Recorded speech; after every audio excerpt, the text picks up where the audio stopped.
Good morning to everyone. I think I'm standing just before tea, so let me keep it short. So I'm Lakshmi from CCAM. So just before getting into my talk, I would like to say where the CCAMP is. So CCAMP is part of a BLISC life science cluster, Bangalore life science cluster, where there are 4 organizations into it: National Center for Biological Sciences, Institute of Stem Cells and Regenerative Medicine. Those two are the basic research environment, and TIGS, Tata Institute of Genetic Society, where they do a lot of translational and genetic studies. And CCAM, where I'm from, Center for Cellular Molecular Platforms. We are a non-profit organization having incubated a lot of startups. So not just startups, we have other huge technology domain attached to CCAM, which was originally started with. I'm part of that technology domain. So I do have a data analytics team there, which is recent. So I myself have a different background. I started with chemistry, moved to protein structures, then to image processing, and I call myself a computational biologist. So my team, we provide biological data analysis as a service. We do give trainings and consultancy. So majority of my projects are from image informatics, aligning parallel to ionometrics, but not on the pathology side. I'm away in that sense with this crowd. I'm not a pathologist, I'm not a toxicologist. So we do also give high content data automation. With the projects, for the organizations too, I do give. We do conduct trainings and courses. And we do also give end-to-end solutions from getting the samples to suggesting a good imaging system for them. We have a lot of, as a technology platform, we have imaging systems in the campus with a lot of facilities right from the basic microscope to a single particle analysis. So we do give end-to-end solution.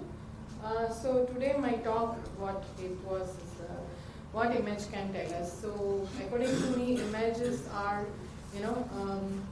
any image is an image, whether it is pathological or image coming from our phone every day. So what we try to infer from that.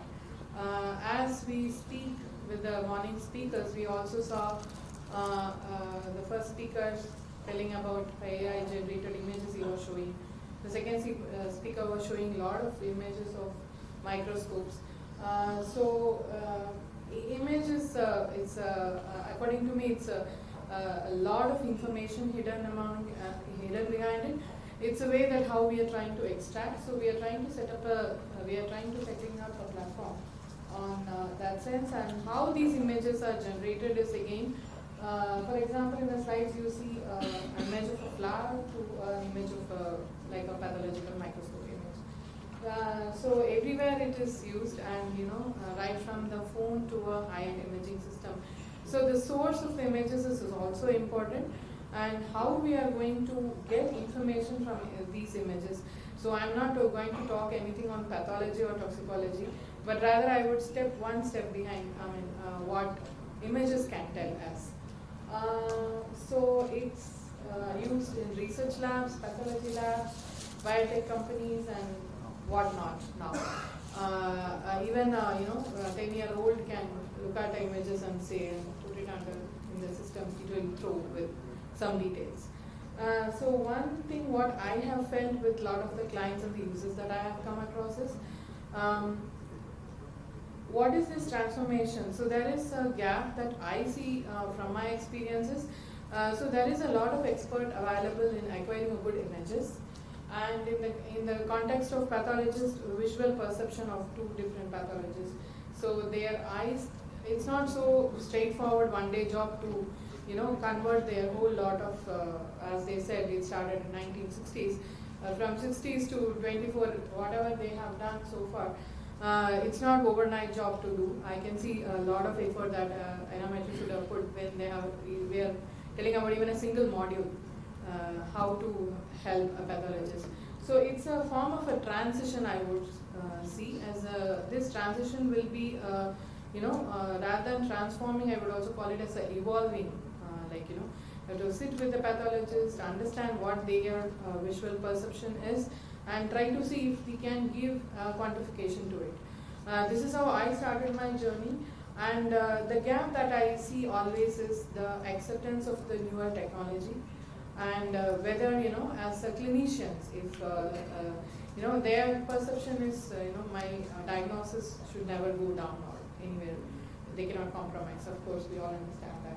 So the understanding of that biology and understanding of a bit of these numbers that is coming out of any of the softwares. So that's the gap that I see, and we try to always sit with them and try to understand that. So as I said, I have though I have an experience on image analysis, I have a little less percentage with the pathological side, though I had few clients worked with them. So I would like to put across what kind of image analysis is available, and how it has also been evolving field in India, definitely. From basic counting number of cells or counting a region from a given image, and to arriving at 3D, and what I always see as a whole slide image analysis as a problem is managing the data. Huge sized images, and how to analyze, and definitely there is a slight difference between whatever the questions that has been asked in the previous sessions. So right from the basics to counting number of cells or number of whatever the region of interest manually, to now we will see the transformation soon. So it also required a bit of automation which came initially. So there is also other image-based profiling, and right now the evolution is to extent of take an image from in agri, it's really evolving field. Take an image in mobile and you see the data. I'm just going to present one of the case study today. So basic identification, what is the basic processing? A manual counting, or you use an application for counters. Yes, it's good. But we know what is the disadvantage of these, or selection of area. Many of, as a pathologist, would have definitely done this and come across. What's an disadvantage? One is the manual error. So myself, if I'm sitting and doing that today, and say if I'm coming up tomorrow, I'm very tired at the end of the day, and I'm doing the same work, definitely there is going to be a percentage of it. The probability is really high. And reproducibility, again. So these two are the ones which were taught earlier, and there were basic automation has come for that. And this is just a basic automation. Then it evolved to a little more high throughput. They have put it in the pathological side. Again, any high throughput will need some form of machine learning, or how to take it, look at the data in a supervised or unsupervised fashion. So that has evolved, and built an optimized approach to handle a huge or large data. There are also complex problems, like a same animal, a tissue from a different region is going to be slightly different. If you look at in terms of numbers, what a quantification would give, it would definitely, there will be a change. How we would adopt to those things, definitely these approaches and these advancement in technology should be taken by all the experts, and should ready to adapt. So I had a difficulty making clients to adopt to this technology. So I think these kinds of workshops will definitely help them to understand. In those cases, neither my basic approach or my optimized approach may not definitely work. So we have to understand that we need to look beyond that. We have the technology in hand. We have to adopt and try to use it. So as I said, I will present one case study today, just to show this transformation. This was a client. We were trying to identify, again, this is not a pathology example, but this will definitely demonstrate on the transition that we took in the project. So this is almost 3 years old project now. So identification of some disease in a silkworm, a particular silkworm in India, and the client came with a requirement. So this identification is done using microscopes in the field. They take the sample in a particular day and try to look at take the images. And this sample preparation is done by a few of the trained farmers. And the microscopy is done by the technician who knows to handle the microscope.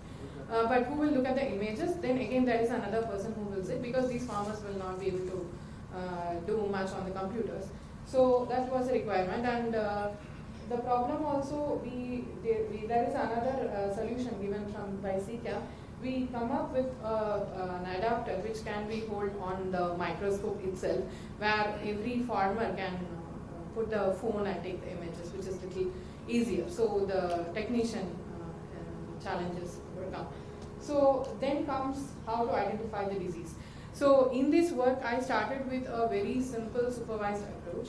We first started trying automation. I know it won't work. We started with a machine learning approach, supervised approach, where we are able to reach to an extent, and with the proof of concept. When we are applying to the proof of concept, so then I felt the supervised learning may not help much. So we went to the unsupervised model, so which is now changed to a mobile app. Now actually the farmer will come and put the phone in the camera, phone in the microscope adapter, and we have optimized this algorithm from any mobile which will be better than 12 megapixel camera should be able to identify, and it will show them in the mobile immediately that it has a disease or not. That's it. And it has been done in the Hindi and the local language and English. So this transformation is converting into, there is a mobile application which is going. So now there is another next stage of this project, how this can be adapted to other silkworms in India. So now we are, I don't think the machine learning will also work.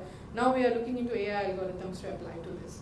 So this is a good transformation that I see. So I thought this would be a good example for this stage. So though it is not from a pathology example, but keep aside what kind of images, the technology is what I'm talking about. So I would like to summarize. Images are a lot of information, and image feature extraction is key to understand whatever the science one is trying to ask, and definitely end user should understand what each software is giving, what we are trying to get out of these numbers. Definitely automation or any of these approaches is mandatory. I would say is not going to be mandatory. To avoid any of the human error, we have to go beyond what we are now, and there is no escape from AI.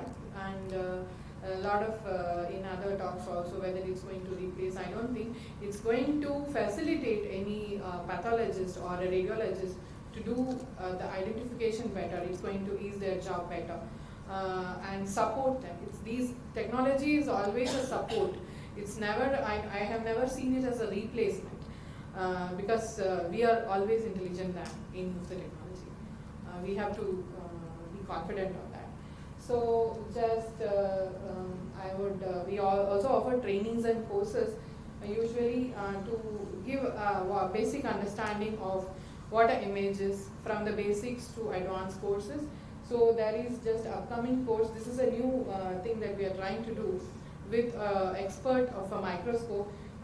We are trying to give a 2-day course focusing for companies usually, at least for this course, where we are going to tell about how to acquire a good quality image, not going to the more of the physics part of a microscope or anything, and to do the basic level of analysis, what they want to do. Thanks for the organizers. Any questions? I've tried my best to keep it short to be more interactive.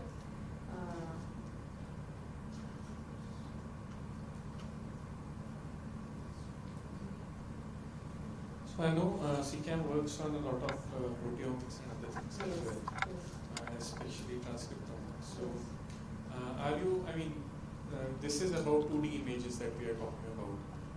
Are you interested, venturing into creating virtual reality based methods for teaching, even for analysis, not for pathology, but for other things? Virtual means online. No, no, no. Virtual reality. Virtual reality Where is you not. create the 3D impact in which you can actually go and venture out using those VR glasses and try to identify this is my lesion. I am, yeah, it will be nice, but not for that. We are not going into that direction, but I'm trying to implement this in some of the 3D imaging that we try to do, but not as a 3D virtual yet.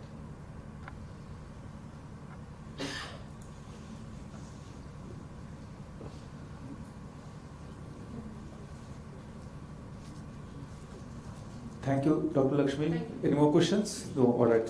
So